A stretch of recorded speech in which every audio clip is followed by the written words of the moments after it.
Joe Kleen, Southern Hospitality. February 16th, 1990, 223.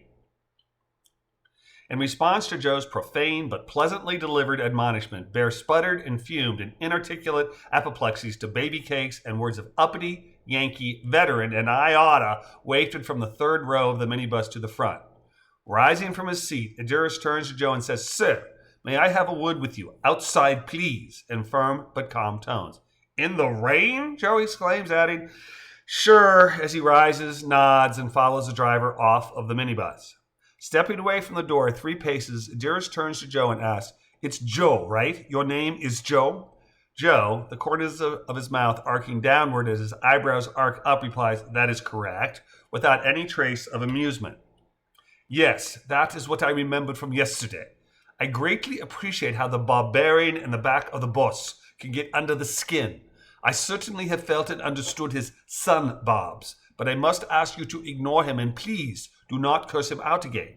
I am responsible for decorum on my bus. I am the captain now, and if you cannot do as I say in this regard, I will be forced to ask you to leave the bus. It's part of my job, and if he complains, then I may very well lose my position here. Please do not make me ask you to leave." "Oh, Captain, my Captain," Joe replies, his tongue pushing the right side of his face just below his lower lip to an extremity of the skin's elasticity. Inhaling, exhaling, pausing, he adds, "I'll be good. Thank you. And thank you for giving him the reprimand he so richly deserved. But please hold your tongue. We have 5 more stops before we reach the Clay Villa plantation, and then you will be shut of him," Idris replies, placing his hand on Joe's shoulder.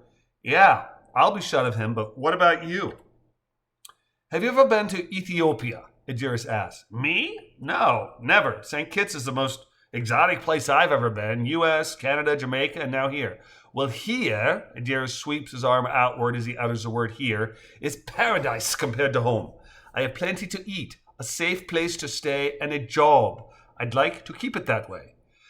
"Yes, Captain," Joe replies with a nod and a wink as he steps into the bus in front of Idris and retakes his seat to a raised eyebrow look from Misty. "Idris would like me to ignore our blowhard so he can keep his job," Joe whispers in her ear. "When I pull my lips away from your ear, laugh outrageously with me, okay?" he asks. At Misty's minute nod, he adds, "On 3. 1, 2, 3. And then he and Misty guffaw and cover their mouths as Idris pulls away from the Newton Ground Club parking lot.